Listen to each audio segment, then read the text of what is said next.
So here he is. He's a big guy. Compared to the band...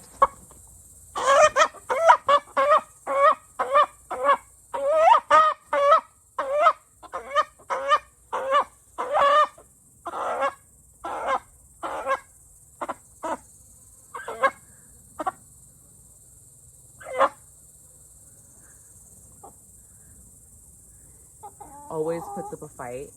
Always puts up a fight. Hey y'all, welcome back to the channel. I'm Chrissy and this is Barefoot in the Garden. One of the things that I really looked forward to starting this spring was my tomato seeds. I went online and I bought maybe 30 different varieties of tomatoes this year, from hybrids, heirlooms, cherries, currants, slicers, acid tomatoes, sweet tomatoes, purple tomatoes. I bought an array of tomatoes this year. One, really because we love tomatoes, and two, I just think that they're such a joy to grow. Like, there's so many different ways that you can grow them. This year we decided to go with upstrings. Last year I only grew Determinate tomatoes, so it was a whole nother experience this year with growing tomatoes up a single stem, and I've gotten a pretty good yield. Now it's gotten to the point to where I let them bush out. So they're kind of going crazy right now, but I did enjoy growing them up strings. Like I said, my first year gardening, I did Determinate tomatoes, and those are the bush type varieties. Some of them do grow to be pretty large. The one that I got was the Geranium Kiss Determinate tomato, and I got the seeds from M.I. Gardener.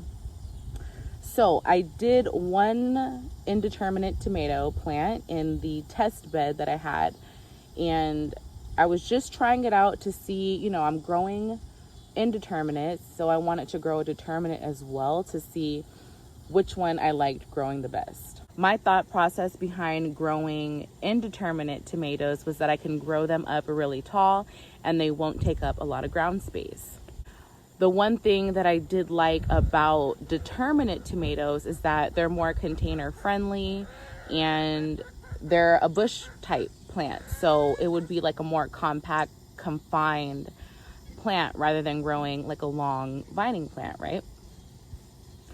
So I said, okay, I'll do one plant. I'll give it a try and I'll see how I like it with planting in ground. Because mind you, when I did it last year, I did it in a container. So it was a determinate tomato in a container. And, you know, I can kind of move it around as I please. I didn't have to build any trellis system for it. I just used like wire fence. I just wrapped it around the plant and it did just fine. It worked just like a tomato cage. But this year, since I want to do a lot more things in ground, I did it in the test bed. I've now have removed the little mini greenhouse test bed contraption thing, and I just have this one tomato plant here. So I'm going to show you guys the plant, and I'm going to share with you guys why I won't be growing determinate tomatoes anymore. All right, guys, so here is Miss Geranium Kiss. She's been up for a while now, and I was really just saving her for video purposes. So she's not in the best shape. She does have some fruit on her, but we've picked off pretty much everything that we've wanted, and then the chickens have been messing with her as well. So one of the main reasons why I wanted to try to grow determinates is because they're small, right? So my concept was that I would be able to kind of just let them bush out, kind of like a bush bean. And it would be, you know, well supported by its own trunk, that I wasn't going to have to build a trellis, and it was going to be super easy, hands-off experience. And what I found pretty early on, once it started to flower, was that at least this particular variety sets on a lot of fruit. All of this is fruit clusters. So there's a big one over here. There's another cluster over here. Then there's a big one under here. And this was all loaded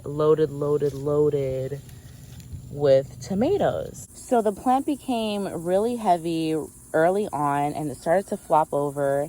and trail on the ground. And we all know when our plants, or at least our tomato plants, hit the ground, they will pick up diseases in no time. So I was really afraid that she was going to pick up blight.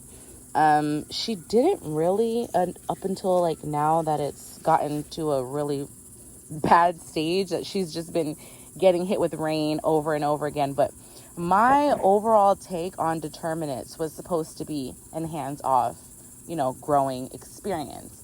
And it's been pretty hands-on, being because it was so loaded and so heavy with fruit.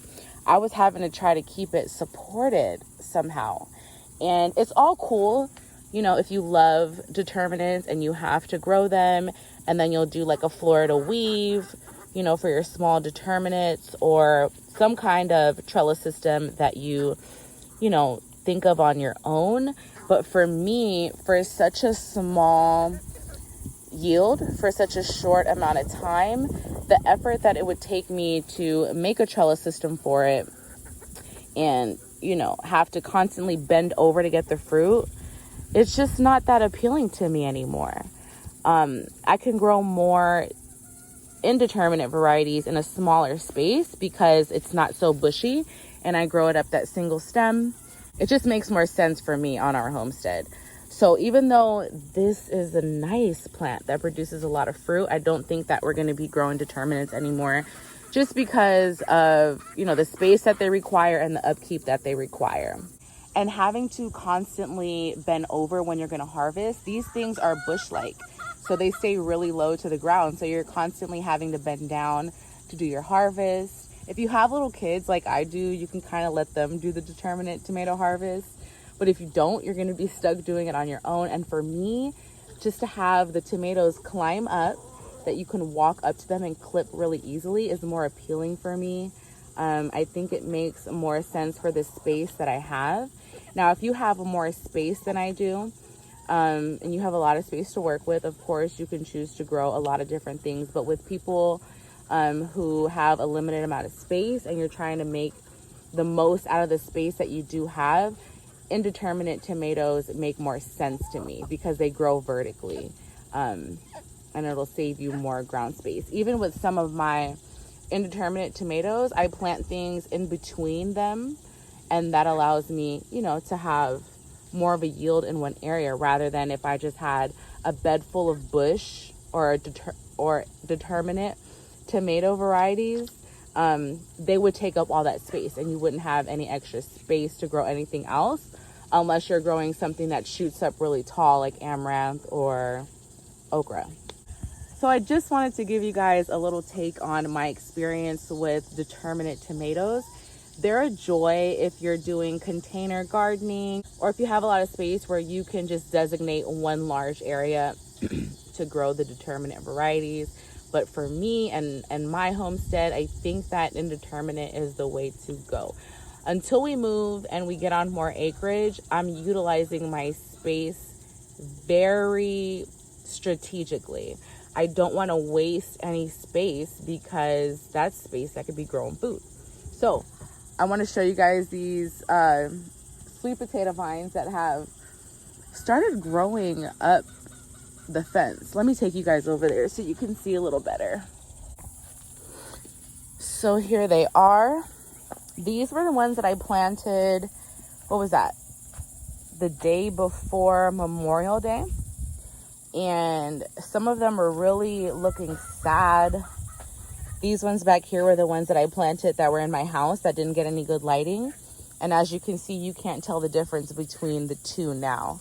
They are thriving. They're growing up this fence. Look at this. So beautiful. And these are the purple varieties. So the VA Growing Gardener got some, and Bountiful Curls, she also purchased some. So I'm excited to see how theirs come along. We got some little mushroom growth down here and there. But they're so lush, and I'm really enjoying watching them grow. I did come through and weed eat this bed because this was where my peppers were, that all the peppers died. So I just let the weeds grow up, and then I trimmed it back. And we'll see what I plant in there next. This bed here is okra, and I think something came through and scratched something up. But there's our okra coming up. More okra there. This is the red okra, and then we have some crimson spineless and some go big. And this is a volunteer watermelon. I'm thinking this is watermelon. It looks like a watermelon, huh, y'all? Drop down in the comment section, what do you think this is? My guess is a watermelon volunteer, which I'm not gonna complain about that. And then just marigolds. You know, we love marigolds. These are so beautiful. I love them. And then this over here, we had to fill a hole. We filled it with wood chips, wood, leaves, dirt, anything that we could recycle. We filled it. Now it's growing weeds, so we're gonna come in, weed eat all that, let that break down, add in a layer of hay or straw, we don't know yet, and that'll be for fall planting. So that area has been roasting for about 8 or 9 months already. The gourd house is looking great. The vines finally reached the top. I don't know what this one is yet, but it's growing these flowers. Maybe y'all can tell me. I planted so much back here that I'm not sure. Is this a loofah or is this bitter melon? I'm not sure. But it's starting to push out these flower clusters. And then I have a surprise back here. Look at these. These are my bottle gourds, and they're so freaking cute. I just can't believe how far they've come. They look so beautiful, and they're everywhere. Like, the babies are everywhere. There's gonna be so many bottle gourds. I'm like so excited. There are babies everywhere. And then of course we have our watermelons, which are growing really nicely. Put some more over here.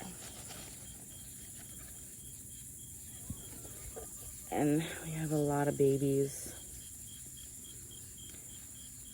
Oh, I think we have a loofah. And then look at this, y'all. I think this is a loofah. I cannot believe it. If this is a loofah, I might lose my mind. That's it for today's video, y'all. I just wanted to give you my quick little take on growing determinate tomato plants. It might be for you. I'm just giving you my experience with it and why I'm gonna choose not to grow them again, unless I'm giving them away for a gift, like a cute little container tomato plant for a birthday or something. We'll see y'all in the next one. Thanks for spending some time with me.